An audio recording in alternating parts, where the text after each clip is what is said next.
Bom dia, meus irmãos, a paz do Senhor Jesus. Nós estamos aqui mais uma vez para dar continuidade a esse projeto tão maravilhoso que é a Escola Bíblica Dominical. Nós sabemos que, nesse momento de afastamento, onde a gente não pode se reunir fisicamente no templo, e observando essas medidas, nós vamos transmitir mais uma vez a aula da Escola Dominical. Então, espero que seja um momento de muito aprendizado, um momento que o Espírito Santo, ele de fato vai falar ao seu coração, trazer verdades espirituais que vai te fortalecer nessa caminhada. Nós sabemos que de tempo em tempo o Senhor ele vem trazendo momentos onde a nossa fé realmente ela será provada, onde a nossa fé de fato será colocada em xeque. Se tudo aquilo que falamos, se tudo aquilo que pregamos, de fato, nós estamos realmente colocando em prática nas nossas vidas. Então, que nesse momento você possa se desvencilhar aí na sua casa de toda distração, de tudo aquilo que pode diminuir a sua absorção da palavra que será ministrada nessa manhã. Que você procure um lugar onde você vai ficar confortável, mas não ao ponto de te trazer um relaxamento tão profundo que talvez você vá dormir ou você vai começar a pensar em outras coisas. Que seja um momento, de fato, de aprendizado. Eu queria, nesse momento, fazer uma oração que você possa participar comigo, que não seja apenas um monólogo, onde somente o irmão Marcelo estará aqui falando e você estará aí ouvindo, mas que você possa, nesse momento, estar com a sua Bíblia, você que tem um módulo de maturidade, se você quiser ter ele nas suas mãos e acompanhar comigo aqui, para que você possa absorver ao máximo esse momento que iremos passar aqui. Amém? Vamos orar. Maravilhoso Deus e poderoso Pai, graças nós te damos, Senhor, por esse momento. Ó Pai, graças nós te damos porque sabemos que tudo, ó Pai, está acontecendo rigorosamente dentro do controle do Senhor. Ó Pai, as situações, por mais terríveis que elas sejam aos nossos olhos humanos, Senhor, ó Pai, tudo está rigorosamente debaixo da vontade do Senhor, está sob o controle do Senhor. Então, no nome de Jesus, ó Pai, que nessa manhã o Teu Espírito Santo possa nos guiar em toda a verdade, como a Tua palavra diz, possa nos direcionar, possa nos capacitar. Senhor, no nome de Jesus, que o Senhor venha me usar como instrumento, ó Pai, para os Teus filhos, para que eles possam receber uma palavra vinda do céu, Senhor. Não do irmão Marcelo, ó Pai, daquilo simplesmente que eu estudei, que eu me preparei para dar essa aula, mas que venham revelações frescas, ó Deus, ó Pai, do Teu coração para a Tua noiva, Senhor.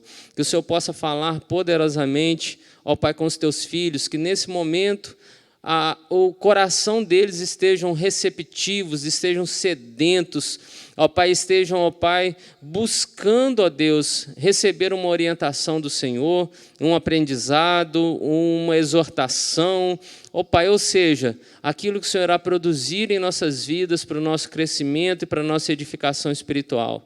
Senhor, fala poderosamente conosco nessa manhã. É o que eu te peço e já te agradeço em nome de Jesus. Amém. Meus irmãos, nós estamos, nesse momento, estudando o módulo de maturidade da Escola de Discípulos. A nossa igreja ela tem trabalhado com o discipulado, então nós entendemos que gerar discípulos não é simplesmente batizar uma pessoa, mas gerar discípulos é caminhar junto, é ensinar, é preparar essa pessoa para que ela possa ter uma estatura de fé o suficiente que ela possa gerar novos discípulos. Então, nós estamos estudando esse módulo até mesmo para que a gente possa se fortalecer, para que a gente possa conhecer a nossa estrutura espiritual, para que a gente possa gerar novos discípulos à imagem e semelhança do Senhor Jesus Cristo. Eu queria te convidar a abrir a sua Bíblia em 1 Tessalonicenses, no capítulo 5, no versículo 23, que diz assim: o mesmo Deus da paz os santifique em tudo, e que o espírito, a alma e o corpo de vocês sejam conservados íntegros e irrepreensíveis na vinda de nosso Senhor Jesus Cristo. Fiel é aquele que os chama, o que também o fará. Na aula passada, nosso irmão Lucas, ele já trabalhou alguns temas com os irmãos, e nós estamos estudando essa estrutura da tríplice natureza humana. Querida, a Bíblia vai dizer que Deus criou o homem à sua imagem e à sua semelhança. Nós temos características muito particulares da própria essência do próprio Deus. E nós lemos aqui nesse versículo de 1 Tessalonicenses que a Bíblia vai nos dizer, o apóstolo Paulo, orientando a igreja de Tessalônica, ele vai dizer que nós devemos santificar o nosso espírito, devemos santificar a nossa alma e devemos santificar o nosso corpo. Diferentemente do que muitas pessoas pensam, imaginam que Deus está interessado somente no coração do homem, ou talvez somente no espírito do homem. Não, a Bíblia vai nos dizer e vai nos apontar que Deus, ele considera o homem na sua plenitude essencial para que ele venha nos usar. E a Bíblia vai nos dizer, em diversos pontos, o apóstolo Paulo até mesmo trazendo um questionamento, onde ele diz, olha, não sabeis vós que o vosso corpo é o templo do Espírito Santo? Então a Bíblia vai nos mostrar que Deus ele não está interessado simplesmente no coração do homem, ou na alma do homem, ou no espírito do homem. Pelo contrário, o apóstolo Paulo diz nessa palavra que Deus está preocupado que o homem esteja plenamente santificado no Senhor, espírito, alma e corpo. Como nós vivemos num mundo físico, onde o maior contato que percebemos está no exterior, naquilo que vem de fora, nós temos uma tendência natural de valorizar mais a carne, mais o corpo, do que o que é de fato elemento essencial para a nossa manutenção, né? A manutenção da nossa vida, o nosso bem-estar. E muitas das vezes fixamos muito o nosso olhar na questão física, na questão daquilo que nós podemos ver. E, de fato, toda a nossa relação ela se dá no exterior. Mas nós percebemos que Deus, né, principalmente Jesus, quando ele vem anunciar o Evangelho, ele começa a descortinar um pouco mais a vontade de Deus em relação ao homem. Nós sabemos que o Antigo Testamento era uma sombra daquilo que havia de se cumprir no Novo Testamento, daquilo que estava prenunciado que aconteceria com Jesus Cristo quando ele se manifestasse. Nós vemos que muitas coisas aconteciam realmente através de rituais, através de celebrações ou de cultos que eram muito envolvia muito somente a parte exterior, que, por exemplo, o homem, quando pecava, ele levava um animal até o templo, e ali, quando aquele animal era sacrificado, o sangue dele era aspergido no altar, aquele homem ele saía dali perdoado. E, de fato, aquele sangue encobria o pecado daquele homem. Porém, quando Jesus ele começa a anunciar o seu evangelho, ele começa a apontar para uma direção um pouco diferente, porque ele vai mostrar que o reino de Deus, né, ele estaria dentro de nós, muito diferente do conceito que se havia até então, que estava totalmente baseado nos rituais, estavam totalmente baseados na carne, né, um animal sendo cortado, o sangue sendo derramado. E a Bíblia diz que Jesus veio e ele cumpre em si tudo isso que era feito com esses animais, e a gente vê que Jesus ele absorve todo aquele culto do Antigo Testamento, todos aqueles preceitos do Antigo Testamento que eram impossíveis de um homem que não fosse santo cumpri-los. Então Jesus ele encerra tudo aquilo em si mesmo. Ele cumpre todos os preceitos, ele cumpre nele, ele se torna o Cordeiro, o sangue dele se torna o perdão dos pecados, a remissão dos pecados, a sua carne é rasgada ali na cruz, é dilacerada ali na cruz. Nós vemos que ele mesmo entra, a Bíblia vai dizer que ele entra num tabernáculo celestial diante de Deus, aspergindo o seu próprio sangue, levando ali, estabelecendo então o perdão do pecado para sempre. Ou seja, ele se torna o sacrifício, ele se torna a oferta, ele se torna o sumo sacerdote, ele se torna o nosso intercessor que está sentado à destra do Pai. Então, todo aquele culto, toda aquela figura, aquela sombra do Antigo Testamento, se cumpre plenamente em Cristo Jesus, e ali nós percebemos que começa um novo período, e a Bíblia, a própria teologia mostra que esse período do Antigo Testamento foi chamado do período da lei, e agora, em Cristo Jesus, o período da graça. E Jesus ele muda um pouco a ótica do relacionamento com Deus.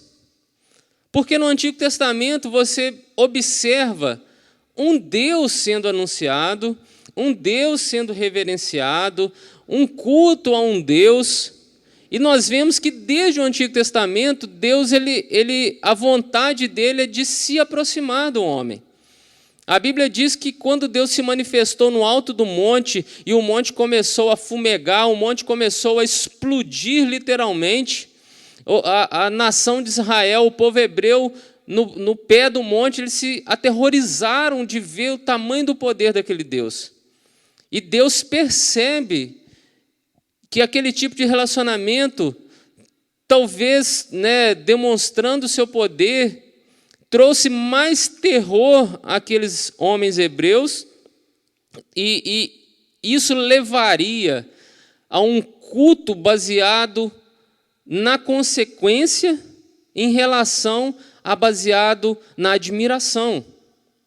E Deus fala com Moisés, a partir de hoje eu não vou me manifestar mais dessa forma, constrói aí para mim uma tenda e eu vou me manifestar lá nessa tenda. E ali foi estabelecido o tabernáculo e Deus começou agora a se manifestar ali, não mais como ele fez. Ou seja, Deus saiu do alto do monte e foi para o meio do arraial, ou seja, ele estava caminhando junto com o povo. E nós vemos que Deus, a vontade dele é se reaproximar do homem a cada dia. E esse modelo de culto até então que acontecia no campo exterior, ele por mais que trouxesse o perdão dos pecados para essa comunidade, ele não transformava. Ao ponto da Bíblia mesmo dizer, olha, eu não quero sacrifício. Será que eu me agrado tanto assim do sacrifício? Eu prefiro a obediência. É melhor obedecer do que o sacrificar. Ou seja, Deus tinha uma expectativa que o povo não simplesmente, mecanicamente, pensasse, olha, eu pequei, agora eu pego um animal e levo lá e sacrifico. Ou seja, ficou basicamente isso. Ficou quase que como uma equação matemática. Olha, eu cometi esse erro, agora eu faço isso. E eu estou absolvido, estou com a minha relação com Deus totalmente regenerada. E Jesus ele vai apontar agora que esse Deus que queria se reaproximar do povo, agora não somente como um Deus onde o relacionamento do povo estaria baseado em castigo e consequência, pecado, castigo e consequência, como a gente percebe no Antigo Testamento, o povo se aproximava de Deus, Deus trazia prosperidade, trazia bênção, trazia cura, o povo se envolvia com a idolatria, e Deus levantava profetas, avisava que não estava se agradando do comportamento, e aquilo ali ia durante um tempo, até que o povo caía no exílio, se levantavam guerras, e ali o povo sofria, e ali o povo se reconciliava com Deus e vinha um momento de prosperidade. Nós vemos isso no decorrer da história de Israel. Só que Deus ele não queria estar com o seu relacionamento com o homem baseado simplesmente nisso. Não me obedeceu, eu castigo, eles arrependem e voltam para mim. Não, Deus não queria esse tipo de relacionamento. E agora Jesus, ele veio para mostrar e para nos trazer, de fato, o tipo de relacionamento que Deus gostaria de ter conosco. E o que é interessante é que quando Jesus, questionado como nós deveríamos orar a Deus, como nós deveríamos nos apresentar diante de Deus, Jesus começa falando, olha, quando vocês forem orar, passeis a orar assim, Pai nosso que estás nos céus. Nós vemos que Jesus ele começa a trabalhar agora, revelando não somente um Deus, o Deus criador, o Deus que sustenta todas as coisas, o Deus que era, que é e que há de vir. Não, Jesus ele começa a demonstrar e a revelar o coração de um pai. Um coração de um pai compassivo, perdoador, o coração de um pai, que João 3,16, João escreve no seu livro, no seu evangelho, no capítulo 3, no versículo 16, ali que no meu conceito, é o versículo que eu sou mais apaixonado na Bíblia. Quem me escuta pregar sabe que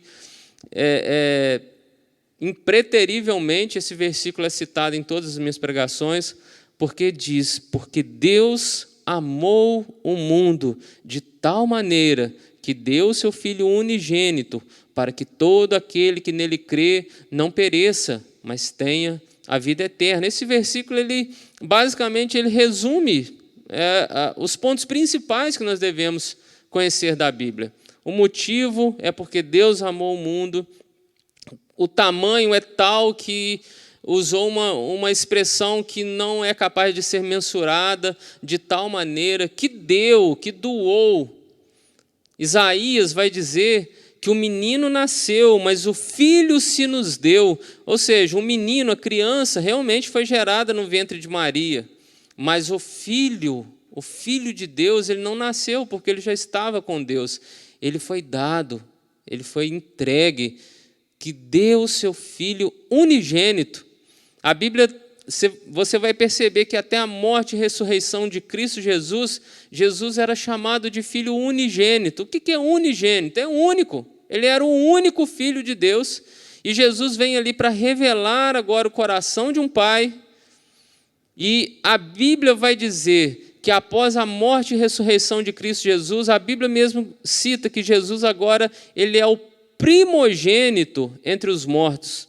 Olha a diferença. Jesus deixou de ser o unigênito e passou a ser o primogênito. Ele deixou de ser o único e passou a ser o primeiro. Por que primeiro? Porque depois teve o segundo, o terceiro, o quarto, o quinto, o milésimo. Ou seja, Jesus ele veio para gerar filhos para Deus. Ele não veio simplesmente resgatar pessoas, mas ele veio revelar o coração de um pai e gerar filhos para esse pai amoroso. Então nós precisamos perceber essas dimensões e entender a palavra de Deus para que nós possamos nos relacionar com Deus. Como eu disse para os irmãos, o irmão Lucas ele trouxe aqui essa questão da natureza tríplice de Deus, que é o corpo, a alma, o espírito. Deus ele não está interessado simplesmente em uma partícula do nosso ser, mas ele está interessado no homem por completo. E nós vamos perceber, durante esse estudo, a diferença que nós temos em cada uma dessa tríplice natureza do espírito, da alma e do corpo, mas nós vamos perceber que elas estão intrinsecamente ligadas ao ponto de nós não conseguirmos, se nós não estivermos conectados em Deus, discernir onde começa um e termina o outro. Eu não consigo te dizer onde começa o meu corpo, onde termina a minha alma, onde começa o meu espírito. Eles estão intrinsecamente ligados. Então nós precisamos estar atentos ao que necessitamos fazer para que nós tenhamos plenitude diante de Deus. Nós estamos aqui nesse módulo, na página 11, no terceiro tópico, funções do espírito, da alma e do corpo. Uma vez eu ouvi uma explicação que satisfez as dúvidas que eu tinha a respeito dessa tríplice natureza. Se você for fazer uma correlação entre o modelo do tabernáculo que era utilizado no Antigo Testamento e nessa natureza humana, você vai perceber que existe uma relação muito interessante. Nós vemos que o tabernáculo ele era dividido, o pátio exterior, o átrio interior, o lugar santo, e o lugar santíssimo, o santo lugar. Ele era dividido em 3 partes. Ou seja, a parte exterior era onde normalmente as pessoas se aproximavam. E literalmente, o nosso corpo é onde nós nos relacionamos com as pessoas, é onde você consegue se tocar, é onde você consegue ter uma percepção do ambiente, se está frio, se está quente, se tem alguma sensação de perigo, a sua carne vai manifestar isso. Ou seja, é onde você vai ter uma relação com o mundo exterior. E o átrio exterior, o pátio exterior, era onde, de fato, as pessoas tinham acesso. As pessoas se achegavam até ali naquele lugar.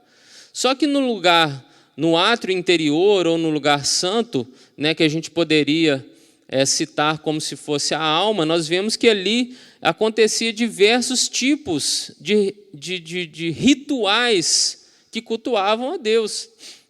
A manutenção do azeite, a lenha que era retirada, e eram postas novas lenhas, onde o incenso era queimado. Nós vemos ali que tem uma série de coisas, a bacia com água, onde o sacerdote se lavava, fazia a sua purificação. Ou seja, tinha uma série de coisas ali que, de fato, traziam uma preparação para o ápice, que seria o Santíssimo Lugar, onde o sacerdote entrava uma vez por ano para poder sacrificar, para poder pedir perdão pelos pecados da nação, e onde Deus se manifestava na Arca da Aliança, ou seja, era o lugar mais profundo e mais íntimo, ou seja, onde Deus de fato se manifestava. E se a gente trouxer essa relação para corpo, alma e espírito, nós vamos perceber que, de fato, o lugar mais central do homem é onde Deus se manifesta, o seu espírito. É onde Deus vai trazer revelações do seu espírito. A Bíblia diz em João capítulo 4 que Deus é espírito. E importa que os verdadeiros adoradores o adorem em espírito e em verdade. Ou seja, não existe uma forma de adorar a Deus com a nossa carne e com a nossa alma. Muitas pessoas estão adorando a Deus almaticamente falando. Muitas pessoas estão adorando a Deus numa expressão carnal, da carne. A Bíblia vai dizer, por exemplo, e talvez isso traga muitos questionamentos, quando Davi ele entra em Jerusalém trazendo a Arca da Aliança de volta, Mical, a sua esposa, ela ao vê-lo dançando e celebrando, ela fala que ele estava ali dançando como um dos vagabundos do povo, usa uma palavra até forte para o rei ou para uma expressão de adoração. Ou seja, ele estava adorando a Deus com espírito, alma e corpo. O seu corpo estava expressando algo que estava acontecendo no íntimo, onde Deus estava se manifestando. Agora, não quer dizer que qualquer tipo de dança é uma adoração, porque a motivação, onde está partindo a expressão, é que realmente Deus vai perceber. Ao ponto de Uma pessoa pode, talvez, estar servindo a ceia do Senhor, que é algo maravilhoso, é uma das ordenanças de Cristo Jesus, e fazendo aquilo ali carnalmente, sem nenhum temor a Deus ou sem reconhecer nenhum valor naquilo. Então, eu não estou falando que dança é errado, pelo contrário, mas a motivação e a expressão, elas precisam ser genuínas para justificar aquilo que está sendo feito. Ou como uma pessoa pode louvar ao Senhor, cantar uma música maravilhosamente, ao ponto das pessoas se arrepiarem, mas talvez aquilo ali está acontecendo a nível de alma. Tanto quem está cantando como quem está recebendo. Até porque você consegue escutar uma canção até mesmo secular, talvez com uma pessoa com uma voz muito bonita ou afinada, um arranjo bonito, e que você até mesmo se arrepia, mas aquilo não tem valor espiritual nenhum. Então nós precisamos entender que o nosso corpo ele tem uma série de percepções que muitas das vezes pode estar nos trazendo uma sensação de estar conectado com Deus e de fato não está. E é por isso que Jesus deixa muito claro que a árvore se conhecerá pelos frutos. É os frutos que justificam. Portanto, a Bíblia deixa muito claro que quando muitas pessoas, quando chegarem diante de Jesus, vão dizer: Senhor, mas no seu nome eu falei novas línguas, no seu nome eu expulsei demônios, no seu nome eu curei os enfermos, no seu nome... E Jesus vai falar: eu nunca vos conheci. Por quê? Porque os dons espirituais são ferramentas que Deus nos dá gratuitamente para fazermos a sua obra. Mas o que vai ser levado em consideração? Não os 9 dons, mas os 9 frutos: o amor, a paz, a longanimidade, a benignidade, a temperança, o domínio próprio. Ou seja, os frutos, é os frutos que contam. Você vê que Jesus ele se irrita ao ver uma figueira frondosa e sem frutos. A Bíblia vai dizer que não era nem tempo de figos, mas isso deixa claro que irrita Jesus ver uma árvore, por mais linda que ela seja, não produzindo frutos. Então o cristão ele é conhecido pelos frutos que ele produz. Então, irmãos, nós precisamos entender que Deus ele vai estar conectado ao nosso espírito para poder trazer do seu reino, coisas espirituais. Portanto, um termo que eu acho interessante, talvez as pessoas possam não entender muito bem, mas quando Jesus ele comissiona os seus discípulos e ele manda eles irem pregar o evangelho do reino a todas as nações, ele usa uma expressão curiosa. Ele fala assim: olha, ide por todo o mundo e pregar o evangelho a toda criatura. Essa palavra é uma palavra que traz um contexto, que a gente tem que fazer uma análise. Jesus não fala ali que o evangelho seria pregado a todos os filhos, mas ele fala que era para pregar a toda criatura. Por quê, querido? Porque o pecado, ele desligou o espírito do homem. Observe que quando Deus falou com Adão: olha, no dia que você pecar, certamente vocês irão morrer, não tem outra opção. E quando Adão e Eva eles comem do fruto, eles percebem que eles não morreram, mas eles sim adquiriram ali uma capacidade de discernir o bem e o mal, coisa que até então eles não tinham discernimento. A primeira coisa que eles percebem é que eles estavam nus. E ele tenta pegar uma folha de figueira e se cobrir com ela. Ou seja, ele tenta se cobrir com a sua própria justiça pessoal. E Deus, quando vê e começa a procurar eles pelo jardim, e não acha, ele chama por Adão: olha, Adão, onde tu estás? E Adão responde que estava ali e que não tinha se apresentado diante dele, porque estava nu. De repente, ali, Adão poderia estar imaginando: eu comi o fruto, eu não morri. Até então, aí ele também, eu não sei nem o tipo de percepção que ele tinha de morte, porque nunca tinha morrido ninguém, ele não sabia o que era morrer de fato. Mas ele se esconde de Deus, temendo a morte.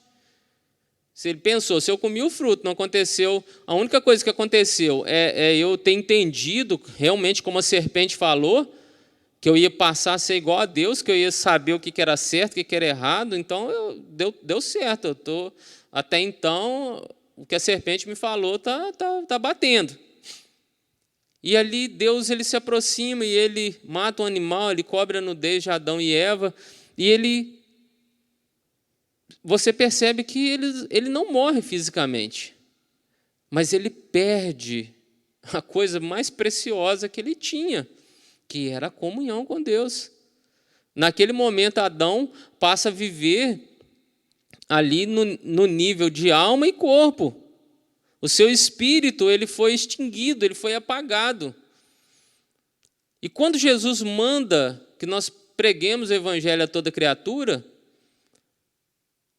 é ao fim de poder, através do poder do evangelho de Cristo Jesus, acender esse espírito que existe dentro da pessoa. É por isso que quando a pessoa se converte ao Senhor, entende a palavra do Senhor, você percebe que ela muda totalmente. Por quê? É como se ela tivesse ficado turbo. Ela vivia simplesmente corpo e alma, e agora o espírito está ali aceso dentro dela, o próprio espírito dela aceso dentro dela, se comunicando com um ser poderoso que ela nunca tinha tido esse tipo de percepção. E você percebe que as pessoas, quando se convertem, elas começam a enxergar coisas que elas nunca tinham enxergado. A vida delas começa a revirar e conceitos começam a ser mudados, porque a percepção fica muito mais refinada. Ela fica criteriosa a ouvir determinadas coisas o tipo de análise se torna muito mais profunda. Querido, longe de mim falar que cristão é superior a outros tipos de pessoas, não, mas o tipo de relacionamento que temos com Deus nos coloca sempre a um passo à frente, porque nós sabemos o Deus que nós servimos, nós sabemos o nível de revelações que nós temos, nós passamos a entender coisas profundas e espirituais que somente Deus é capaz de gerar no nosso coração. Somente Ele é capaz. Anos de estudo em Harvard, em Oxford, em qualquer outro lugar, vai trazer níveis de conhecimentos intelectuais, científicos, uma série de conhecimentos que também são válidos, mas percepções de mistérios de Deus, é somente o Espírito de Deus que pode trazer e comunicar ao nosso espírito. Não existe outra fórmula. Então, nós vemos que nós precisamos, e só para concluir esse raciocínio, que eu busquei lá no início, eu já ia me perdendo um pouco, mas nós vemos uma explicação que satisfez as dúvidas que eu tinha sobre isso, e essa figura que eu estabeleci com o tabernáculo, é porque nós vemos que a alma ela está entre a carne e o espírito. O apóstolo Paulo vai dizer que se nós andarmos em espírito, nós não cumpriremos as concupiscências da carne. E nós vamos ler aqui, daqui a pouco, os irmãos que assistem a aula minha sabem que eu tenho uma dificuldade muito grande para poder acompanhar a revista, porque por mais que eu estude, eu queira acompanhar um roteiro, na hora que eu estou dando aula, o Espírito Santo vai ministrando ao meu coração, acaba virando quase uma pregação de novo, meus irmãos me perdoem, mas eu espero que o Espírito Santo esteja falando, seu coração esteja te edificando. Nós vemos que a alma, ela é parte do centro da nossa personalidade. E é ela que é como se fosse o motor propulsor que irá satisfazer ou a carne ou o espírito. E uma vez essa explicação foi a seguinte: olha, a alma, ela dança de acordo com a música. Você vê que o salmista Davi ele fala: Senhor, como as corças suspiram pelas correntes das águas, a minha alma suspira por ti. Por que Davi disse isso? Porque o espírito dele estava alimentado pelo Senhor. O espírito dele estava totalmente aceso, afogueado pela presença de Deus, pela revelação de Deus, pelo Espírito de Deus que havia sido derramado sobre ele. Agora, no dia que, ao invés dele ter ido para a batalha, ele ficou passeando pelos palácios, olhando pela janela, espiando o que estava acontecendo pela janela, ele viu a mulher de Urias, Batseba, e ali a sua alma, ela potencializou o que a carne dele desejava. E ali, num impulso, ele comete um adultério e, consequentemente, depois, um assassinato. Ou seja, a alma é o centro da nossa personalidade, é ela que vai trazer e vai dar todo o combustível necessário que precisamos para poder satisfazer a carne ou o espírito.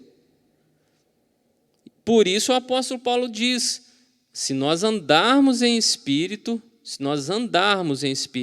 não cumpriremos as concupiscências da carne. Porque o nosso espírito estará alimentado, estará dando norte para a nossa vida, estará nos direcionando. Mas se o nosso espírito estiver enfraquecido, estiver sem alimento, a nossa carne estará sendo potencializada pela nossa alma, em fazer o quê? Aquilo que é inclinação carnal. A Bíblia fala que a inclinação do espírito traz vida e paz, mas a inclinação da carne trará a morte. Então nós precisamos entender que isso tudo acontece dentro de nós, irmãos. Está tudo acontecendo dentro de nós. É o nosso corpo querendo determinadas coisas, é o nosso espírito reconhecendo que precisamos ter um relacionamento íntimo com Deus, e a nossa alma ali prontinha no meio para dar vazão aqui ao comando que vai vir. Se for um comando espiritual, ela fechou com o espírito e vai lá, te levar a uma experiência espiritual. Agora, se a sua carne está mais forte que o seu espírito e vencendo essa batalha, a alma vai falar: vamos lá, vamos cumprir esses desejos aí que você está sentindo. Portanto, Jesus, prestes ao passar pelo momento mais difícil da sua vida humana, que seria o momento da crucificação, o que ele fala? Senhor, olha, a carne é fraca. A carne é fraca. Quando Jesus fala que a carne é fraca, ele não está falando no sentido de que ela é fácil de ser dominada. Pelo contrário, eu diria que a forma que Jesus quis dizer é que a carne é muito forte. É que a carne, ela tenta dominar, que a carne estava pedindo. Portanto, ele fala: Pai, se for possível, passa de mim esse cálice, mas contudo seja feita a tua vontade e não a minha. Por quê? Porque a carne estava gritando para ele: olha, é muita dor, é muito sofrimento. Você vai sentir níveis de dor tão agudos como você nunca sentiu. Larga isso, para com isso. Mas por que ele não desiste? Porque o Espírito estava pronto. A sua conexão com o Espírito Santo, a sua conexão com o Pai, era perfeita. Irmãos, o que eu acho mais maravilhoso, e talvez os irmãos não tiveram essa percepção ainda, mas se você for analisar a Bíblia, você vai perceber que tudo aquilo que Jesus fez foi pelo Espírito, não porque nós entendemos o quê? Deus, o Pai, o Filho e o Espírito Santo, a Trindade Santíssima. Mas nós não vemos Jesus como segunda pessoa da Trindade, como o próprio Deus encarnado. A Bíblia fala que ele é o Verbo vivo que desceu do céu, ele se encarnou, ele habitou entre nós, nós vimos a sua glória como a glória unigênita do Pai, do unigênito do Pai. A Bíblia vai dizer que ele era Deus. Ele foi anunciado como Deus. Olha, quando o anjo Gabriel anuncia Jesus a Maria, ele fala que ele era o Deus Emanuel, o Deus que estaria conosco, era Jesus, o Salvador. Então ele foi concebido de uma forma maravilhosa. Ele foi concebido no ventre de Maria, pelo Espírito Santo de Deus. Como eu disse lá em Isaías, o menino nasceu, mas o filho foi dado. Então nós vemos que foi de uma forma assombrosa e maravilhosa a forma que Jesus foi anunciado, como ele nasceu, como ele viveu, como ele se comportou, os milagres, a sua santidade plena, a sua morte, a sua ressurreição. E nós vemos que Jesus fala, olha, a carne, ela é terrível. Ela é terrível, ela vai querer sufocar e suprimir aquilo que Deus preparou para nós. Mas o Espírito está pronto e por isso eu consigo suprimir a vontade da carne. Eu consigo subjugá-la àquilo que o Espírito Santo colocou no meu coração. E tudo que Jesus fez, todos os milagres, toda a operação sobrenatural, a gente vê claramente que era pela direção do Espírito Santo, não ele usando os atributos de segunda pessoa da Trindade. Portanto, era uma das coisas que Satanás tentava para que ele fizesse. Ora, se tu és o Filho de Deus, transforma essas pedras em pães e coma. E você vê que ele não faz isso. Ele vai e fala, olha, se você é o Filho de Deus, lança-te daqui abaixo, que está lá escrito no Salmo 91 também, que aos seus anjos dará ordem ao seu respeito, para que não tropece com o seu pé em nenhuma pedra. E Jesus vai e responde para ele também, que a gente não deve tentar o Senhor, seu Deus, nem só de pão viverá o homem, mas de toda palavra que procede da boca de Deus. E ele vai, depois mostra a glória do mundo inteiro e fala, tudo isso te darei se prostrado me adorares. Aí Jesus responde, está escrito que adorará somente a Deus e somente a Ele prestarás culto, ou somente a Ele servirá. Aí a Bíblia diz que Satanás vai embora, porque ele vê que ele não consegue ocasião contra Jesus. E aí o que acontece? Deus cumpre a sua palavra. A Bíblia fala que vêm os anjos do Senhor, preparam a ceia para Jesus ali no deserto. O nosso problema como homem é que muitas das vezes, na primeira oferta de Satanás, o homem pensa, é mesmo, eu estou com fome aqui igual bobo, né? Eu vou arrumar um pão para me comer de alguma forma.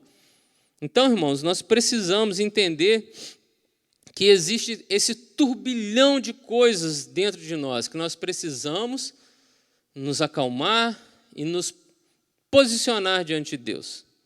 Então, vamos passar um pouquinho aqui, funções do espírito, da alma e do corpo. A palavra de Deus, pela palavra de Deus e pela experiência, compreendemos que o homem possui 3 partes e que cada uma delas possui uma função específica. O corpo é a parte material, onde estão os nossos sentidos físicos. A função básica é manter o contato com o mundo material através dos 5 sentidos. A visão, a audição, o olfato, o paladar. Então, nós vemos que os sentidos humanos eles são manifestados dessa forma. E só existe essa forma de se relacionar com esse mundo. Não existe outra forma. Você percebe isso claramente através da manifestação dos demônios. Eles precisam de um corpo para se manifestar nesse mundo. Sem isso, a Bíblia fala que eles estão rondando em lugares áridos. Você vê que é algo tão aterrorizante para eles, que quando Jesus ele vai expulsar os demônios ali daquele endemoniado gadareno, ele pede para entrar naquela vara de porcos, porque eles queriam possuir um corpo, é a forma que eles têm de se relacionar com esse mundo. Não existe outra forma.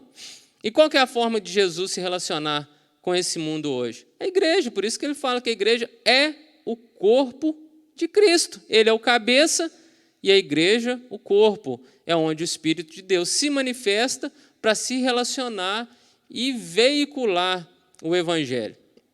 Então, nós percebemos que o corpo é a parte material, é onde, através dos nossos 5 sentidos, nós conseguimos ter a percepção do ambiente. A alma, por sua vez, é a parte que nos permite contatar a nós mesmos. É a parte que nos permite ter a autoconsciência, ou seja, consciência de nós mesmos. A alma é o eu, o centro da personalidade.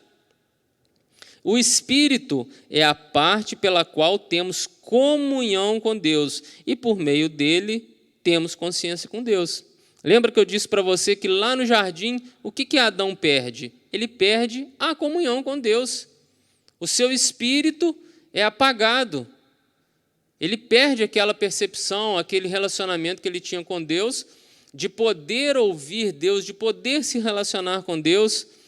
E durante o Antigo Testamento, como eu disse para os irmãos no início, nós percebemos a igreja vivendo afastada de Deus.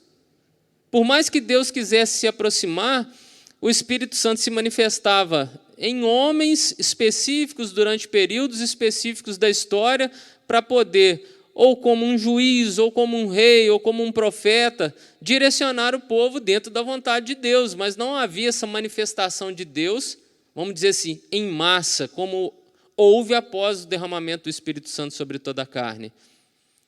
Onde, ao invés de termos um sacerdote ou um sumo sacerdote, onde o homem se direcionaria para ser perdoado ou para ser absolvido por alguma coisa, hoje o homem ele se relaciona direto com Deus. A Bíblia fala que quando Jesus ele expira na cruz do Calvário, o véu do templo se rasga de alto a baixo. Ou seja, toda separação, e que o próprio Deus vai dizer que os pecados fazem separação entre mim e vocês, o pecado faz separação entre o homem e Deus. Quando o véu do templo se rasga, Jesus se tornou intercessor. É como se Jesus estivesse na frente de Deus, ele filtrasse o nosso pecado para que nós pudéssemos nos aproximar de Deus. É como se Jesus realmente se tornasse um filtro. Deus olhasse para nós através de Jesus e conseguisse enxergar pessoas carentes da misericórdia dele. E da mesma forma, nós, ao nos dirigirmos a Deus através do nome de Jesus, nós nos tornássemos aptos novamente a poder conversar com Deus.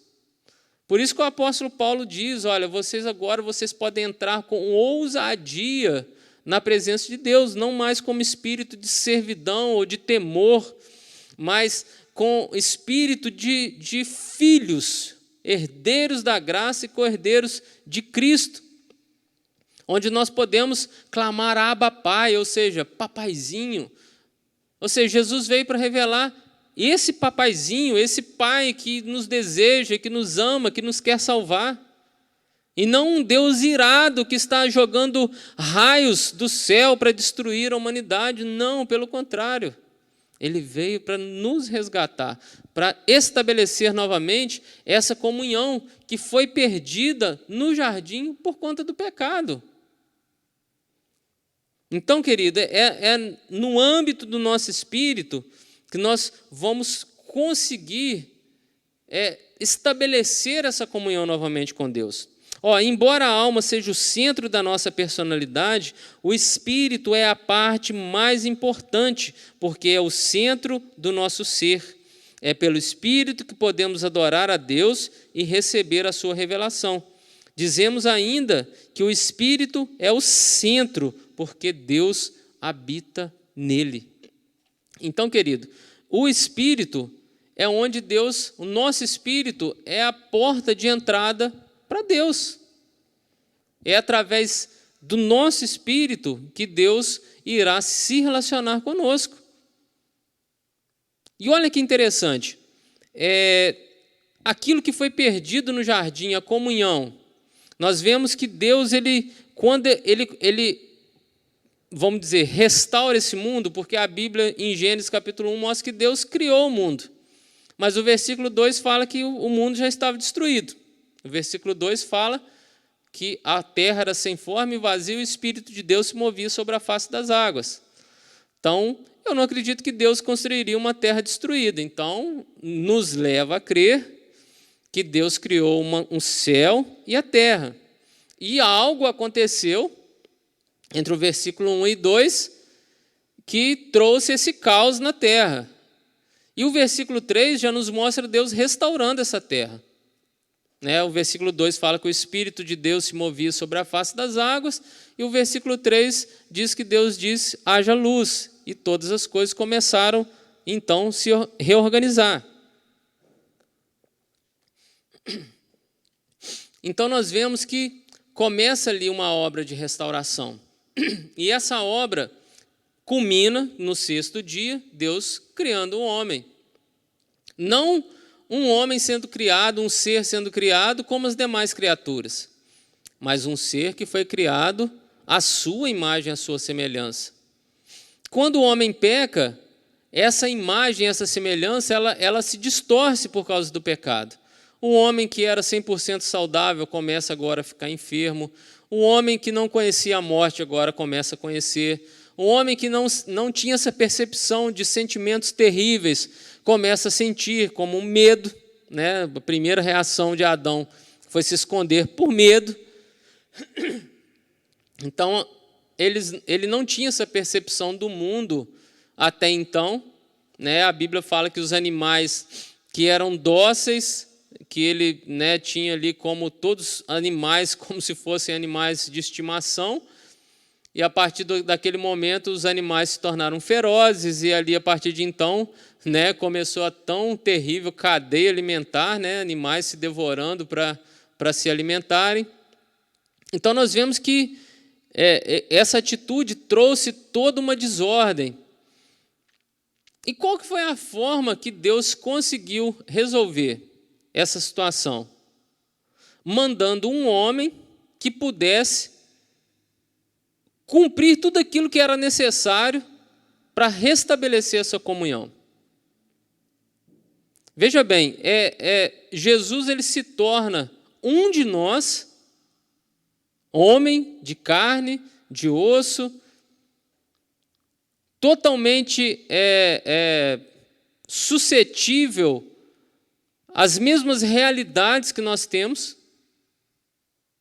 Portanto, a Bíblia deixa isso muito claro, Jesus tendo as mesmas reações, não vou dizer reações, mas percepções que nós temos. Porque as reações dele eram totalmente alinhadas com a palavra de Deus. Mas nós vemos que, por exemplo, Jesus teve fome, é algo natural, é uma necessidade humana. A Bíblia vai dizer que Jesus, no meio da tempestade, ele estava dormindo, como ser humano normal, ele estava, né, totalmente apto a sentir as mesmas coisas que sentimos, como fome, como sono. Outra coisa que nós vemos Jesus sentindo medo.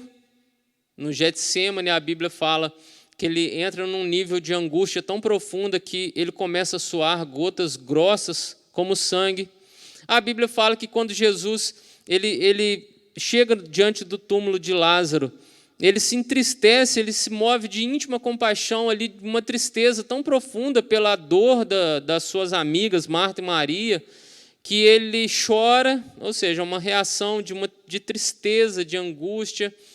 A Bíblia vai dizer também que, ao chegar no templo e ver os cambistas vendendo ali pombinhas, rolinhas, animais para o sacrifício e fazendo da casa do Senhor um comércio, a Bíblia fala que ele se irou e ele literalmente jogou aquelas bancas para cima e falou que a casa do pai dele era casa de oração e não covil de ladrões.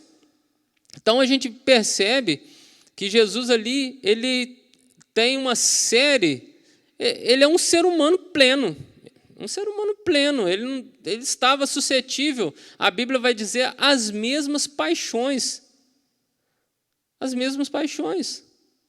que nós temos.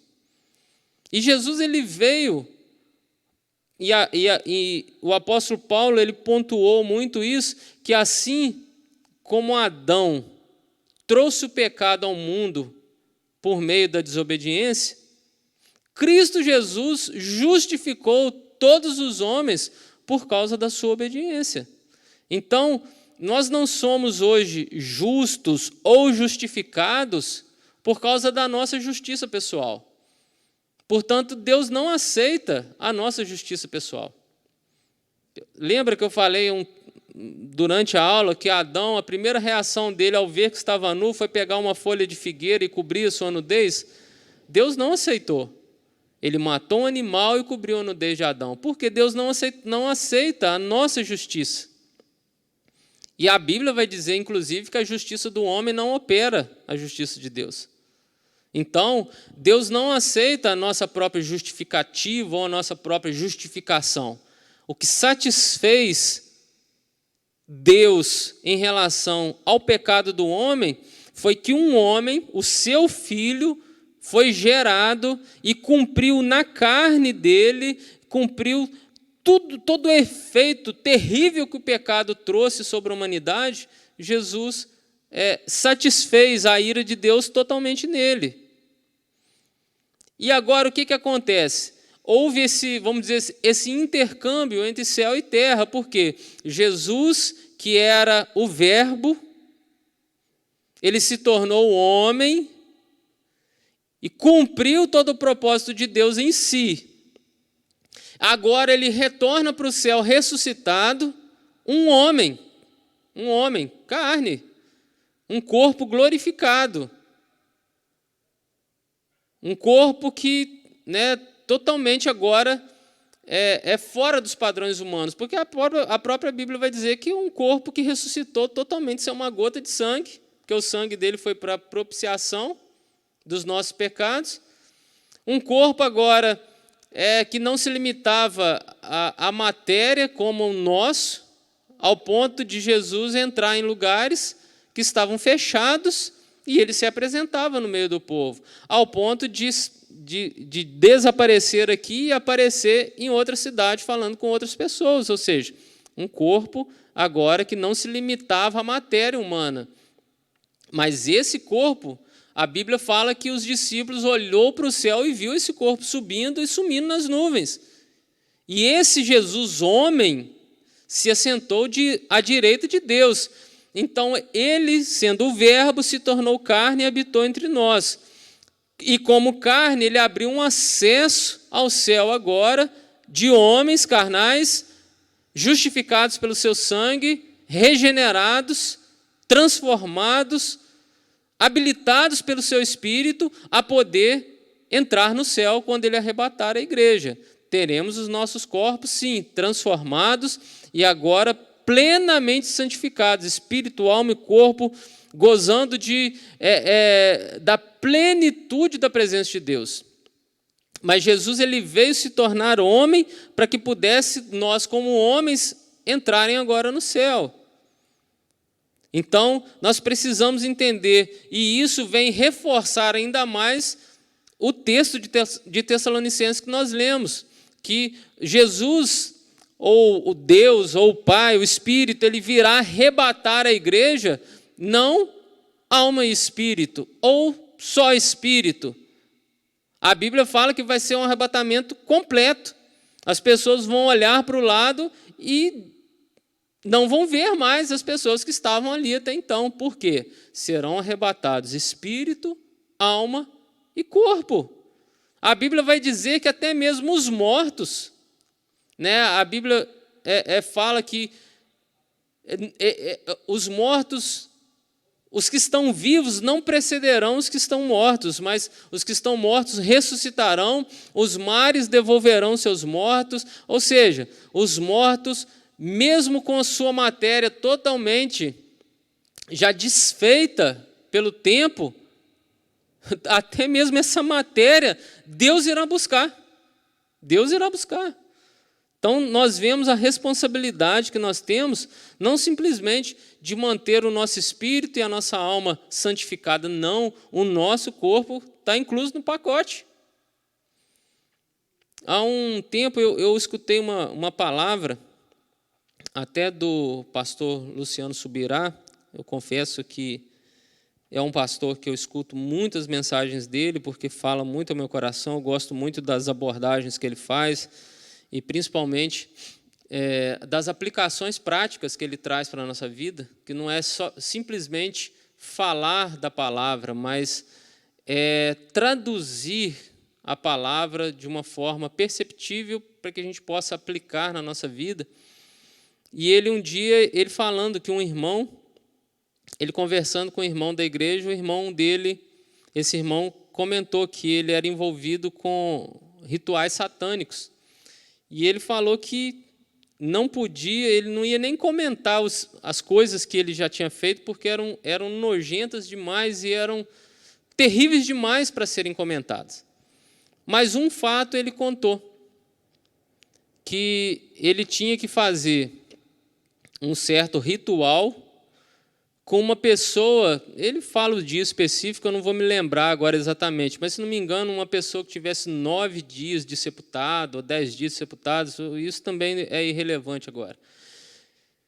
E ali ele já tinha com a pessoa do cemitério lá, vamos dizer, quase que um convênio para poder fazer esse tipo de ritual. E ali, ele, procurando essa pessoa, ele comprou um corpo para fazer esse ritual.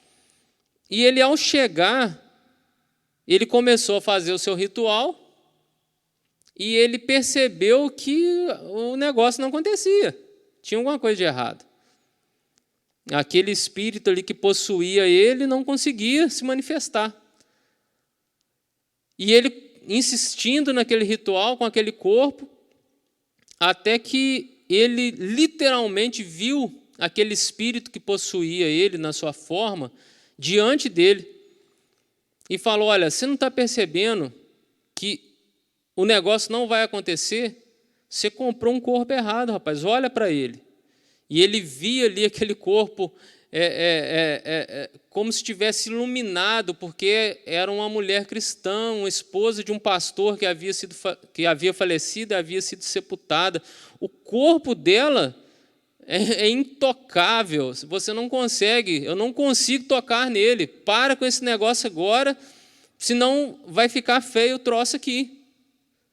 E ali, imediatamente, aquele homem teve uma revelação e ele percebeu: gente, se eu estou servindo esse troço que tem que se rebaixar diante de alguém, eu vou servir essa pessoa que é mais poderosa do que ele, e se converteu ao Senhor.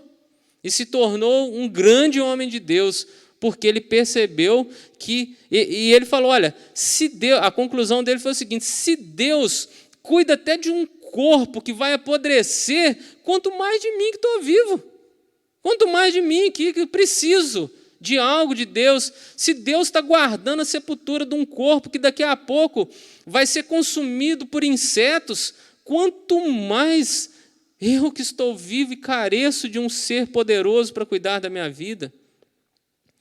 Então, querido, eu estou fazendo muita questão de frisar essa questão do corpo, da santificação do corpo, porque isso foi muito banalizado durante muitos anos na igreja. É que, não, o que Deus quer é o meu coração, é a minha entrega, é na hora do louvor chorar, é na hora da oração eu me quebrantar. E você vai ver, nós vamos falar sobre dimensões de quebrantamento, e pelo que eu vi pela hora que não serei eu que irei falar, vai ser outro professor, porque as horas já estão quase encerrando. Mas nós vemos que Deus, ele se importa sim com o seu corpo, a forma que você cuida do seu corpo, a forma que você alimenta o seu corpo, a forma que você veste o seu corpo e se apresenta diante das pessoas.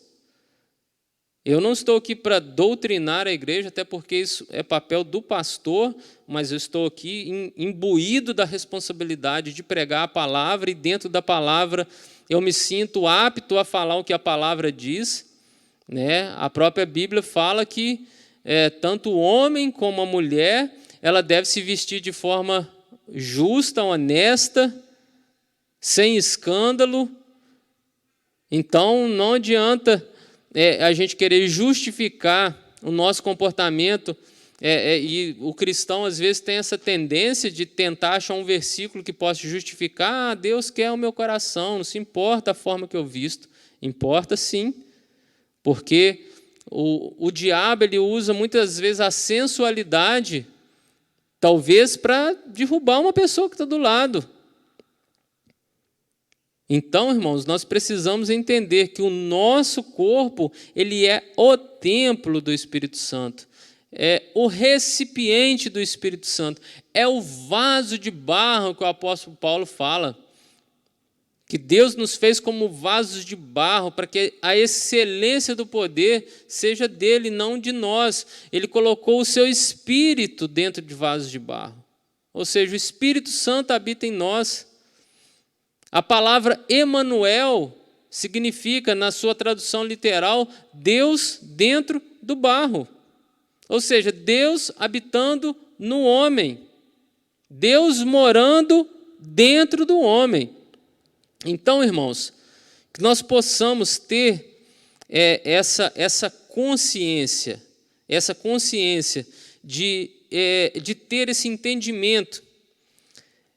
Outro ponto somente que eu queria falar, só para concluir, e aí já basicamente eu já comentei aqui a página, da página 11 até a página 15, não seguindo o roteiro, mas falando e pontuando o que a revista fala. Então, a próxima pessoa que vai dar a aula, eu estou até fazendo questão de frisar, porque quem for dar a próxima aula vai saber de onde vai continuar, que é o tópico 5, exercitando o nosso próprio espírito.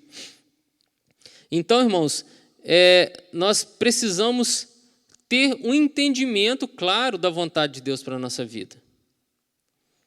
Não é simplesmente conhecimento, mas é entendimento. Tudo muda. O conhecimento, ele é trazido a nós pelo Espírito Santo de Deus, dentro, comunicando com o nosso espírito. Mas nós precisamos ter um entendimento. Vou te dar um exemplo para você entender. Em Mateus capítulo 25, fala sobre a parábola das 10 virgens.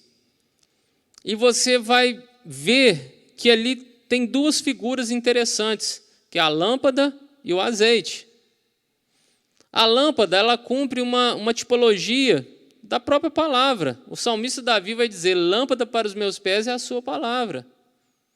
Então, a lâmpada é uma figura da palavra de Deus. E o azeite é uma figura do Espírito Santo de Deus. A Bíblia vai nos dizer que os dois combinados, a lâmpada e o azeite, eles produzem uma reação, que é o fogo. O fogo, ele traz o quê? Entendimento, esclarecimento. Então, no nível do espírito, Deus irá comunicar ao nosso espírito. Vai trazer um conhecimento ao nosso espírito. Mas quem vai decodificar, quem vai esclarecer esse conhecimento que Deus trará ao nosso espírito é o Espírito Santo, que é Ele que nos trará discernimento. E quando Ele trará discernimento, Ele trará o quê? O fogo, que é o quê? A luz. A luz, por menor que ela seja, irmãos, se você entrar num lugar que tenha densas trevas, esteja escuro ao máximo, e você tiver um pontozinho luminoso, você vence aquelas trevas, por menor que seja a luz. Aquele ambiente que estiver ao entorno daquela luz será esclarecido. Você poderá ter a visão do que está acontecendo. Então, se nós tivermos essa comunhão com Deus, a ponto do Espírito dele habitar em nós, templos do Espírito Santo, ele trará a revelação, ele trará o entendimento, e a partir de então, nós poderemos andar esclarecidos, espírito, alma e corpo, sabendo onde estar, onde se colocar, onde falar. A própria Bíblia vai dizer que naqueles últimos dias o Espírito Santo nos instruirá no que dizer, ou seja, nós dependemos do Espírito Santo de Deus. Eu vou encerrar a aula, espero que os irmãos tenham sido edificados com a matéria que foi aplicada hoje. Domingo que vem será um outro professor que estará trazendo, dando continuidade a esse estudo. E eu acredito que isso é interessante porque várias pessoas falando dentro de um mesmo tema e prosseguindo e avançando nesse tema, trará sempre novas reflexões, novas abordagens, às vezes um detalhe que talvez eu não tenha percebido, outra pessoa poderá esclarecer um pouco mais. mas a minha expectativa é que você tenha sido alimentado, tenha sido fortalecido nessa manhã por essa palavra. Amém? Vamos orar. Hoje às 18 horas teremos a transmissão ao vivo do nosso culto, então que você possa participar, querido. Como eu disse no início, essa é a única forma que nós temos ainda de acessar a você e levar a palavra até você, levar o que essa igreja está fazendo até você. Pode ter certeza que a igreja não está parada, ela está se movimentando dentro das possibilidades. Ontem mesmo tivemos a transmissão aqui do culto dos adolescentes, sábado passado foi dos jovens, e a igreja está se movimentando para te manter alimentado. Então, no nome de Jesus, que você possa estar participando. E sempre, querido, uma dica que eu quero te dar, sempre que você for participar desses momentos, de preferência, procure um lugar mais tranquilo da sua casa, um lugar que não vai ter interferência. Se tiver televisão ligada, né, se você não estiver usando ela para acessar esse conteúdo, né, que você desligue tudo aquilo que pode te impedir de absorver algo de Deus, até que nós possamos nos reunir aqui no templo novamente. Amém, meu amado? Vamos orar? Maravilhoso Deus, poderoso Pai, te agradeço pela palavra que o Senhor ministrou ao nosso coração nessa manhã, que a sua igreja, ao receber essa palavra, possa ser edificada, possa ser fortalecida, que todo medo caia por terra, que toda incerteza, que toda angústia, que toda depressão seja vencida agora pelo poder da tua palavra. Ó Pai, como diz Wigglesworth, ele disse que se um cristão fosse aberto, a luz que iria irradiar de dentro dele seria tão intensa que seria capaz de iluminar toda a terra. Que essa luz, o Espírito de Deus poderoso, esteja aí dentro de você, descortinando todo o calabouço da sua alma, toda a cela escura que talvez você possa estar aprisionada, que caia por terra agora no nome de Jesus, e que a luz do Espírito Santo, o Espírito que chocava a terra, que pairava sobre o abismo, como ali a galinha chocando os seus ovos, a Bíblia usa essa palavra, e que esse Espírito que está sobre a sua vida pairando, procurando uma oportunidade para te trazer, para jogar esse caos por terra e trazer luz sobre a sua vida, que ele possa acessá-lo agora, e que a sua vida possa ser transformada, que toda treva caia por terra, e que a sua vida seja agora iluminada pela presença do Espírito Santo de Deus. Que o Senhor te abençoe e te guarde nesse dia, Senhor. E guarde essa pessoa, Senhor, no nome de Jesus, que ela tenha um domingo abençoado, uma semana abençoada. Hoje é o primeiro dia da semana. Que nós tenhamos uma semana poderosa e abençoada na Tua presença, cheia de boas notícias. Ó Pai, cheia de coisas de Deus sobre a nossa vida. Que todo cenário político, ó Pai, caótico, ó Pai, seja normalizado pelo Senhor. Que essa enfermidade seja vencida pelo poder do grito que Jesus deu na cruz, que está consumado. Ó Pai, toda enfermidade caia por terra no nome de Jesus Cristo, e que essa pessoa que está ouvindo essa mensagem nessa manhã seja poderosamente abençoada pelo Senhor, ela e toda a sua família, no nome de Jesus. Amém, querido. Que você fique na paz do Senhor, no nome de Jesus. Amém.